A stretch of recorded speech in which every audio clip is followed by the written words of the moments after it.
गोदावरी, जिसे दक्षिण भारत की गंगा के नाम से जाना जाता है। दूसरी प्रायद्वीपीय नदियों में से गोदावरी सबसे बड़ी नदी है। इसी पवित्र गोदावरी के किनारे कई धार्मिक पुरानी सभ्यताओं का विकास हुआ है। इसी गोदावरी माई के तट पर कोपर गांव में कई पुराने धार्मिक क्षेत्र का निर्माण हुआ है। इसी धार्मिकता का प्रतीक है गोदावरी जल प्रवाह के किनारे बसा 13वीं शताब्दी का हेमाडपंथी मंदिर।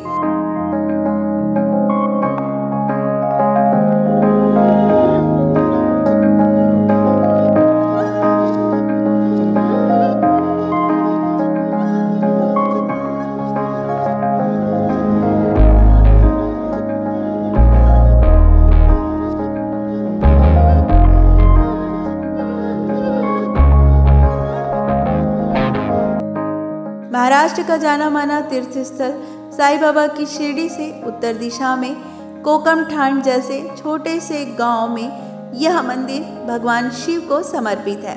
इसे हरिहरेश्वर के नाम से भी जाना जाता है, जो प्राचीन हिंदू शिल्पकला की अद्भुत मिसाल है।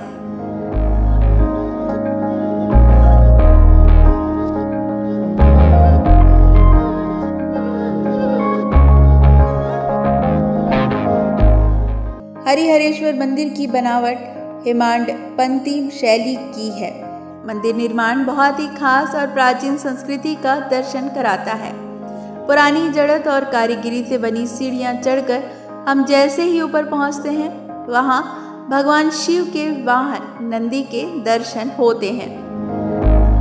हरिहरेश्वर मंदिर में 3 पोर्च हैं। गर्भगृह, अंतराल और मंडप 3 हिस्सों में स्थित है, जो मुख्य द्वार से केंद्रीय हॉल तक पहुंचाते हैं। केंद्रीय हॉल के अंदर विभिन्न देवी देवताओं की पत्थर से बनी नक्काशीदार मूर्तियां हैं। मंदिर में हेमाडपंथी शैली में पत्थर पर नक्काशी की गई है और शानदार दृश्य भी बनाए गए हैं।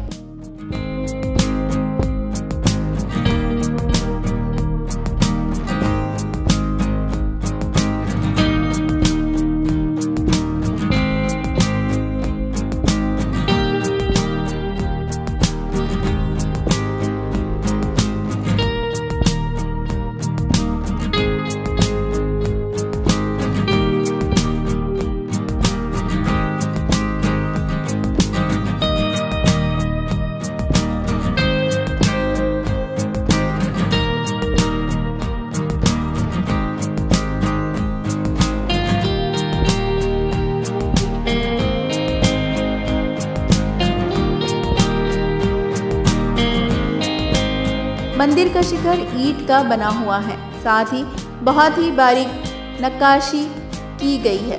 गोदावरी नदी के तट पर होने से जमीन से करीब 10 फीट से अधिक ऊंचाई पर इस मंदिर का निर्माण किया गया है। यह मंदिर महाशिवरात्रि त्योहार के दौरान भक्तों से भर जाता है। भक्त यहां आकर सीढ़ियां चढ़कर ऊपर जाते हैं। मंदिर में प्रवेश करते ही सामने ही भगवान शिव जी के लिंग स्वरूप का दर्शन होता है।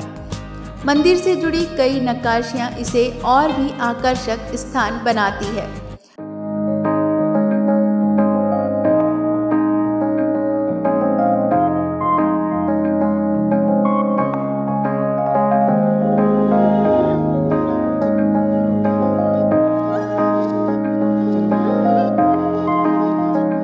शहरी क्षेत्र से दूर स्थित होने पर आपको यहाँ शांति और एकांत मिलेगा। मंदिर की खास बात है कि भगवान भोलेनाथ और शिव जी की भेंट हुई थी, जिसका प्रमाण यहाँ की रोचक और प्राचीन कथाओं में पाया जाता है।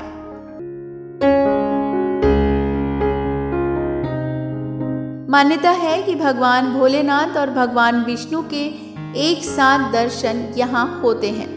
जीवन के सारे संकट और विघ्न को यहाँ समूल नष्ट हो जाता है।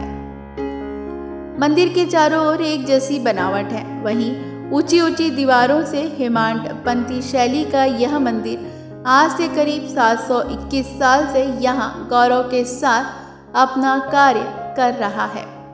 यहाँ की सभ्यता और भगवान शिव जी का दर्शन करके आपको जरूर खुशी, आनंद और आध्यात्मिक समाधान मिलेगा। तो चलिए अब तक के लिए इतना ही। सुखी रहें, सदा आनंदी और मुस्कुराते रहिए। फिर मिलेंगे ऐसी ही पुरानी सभ्यता का दर्शन आपको कराने। धन्यवाद।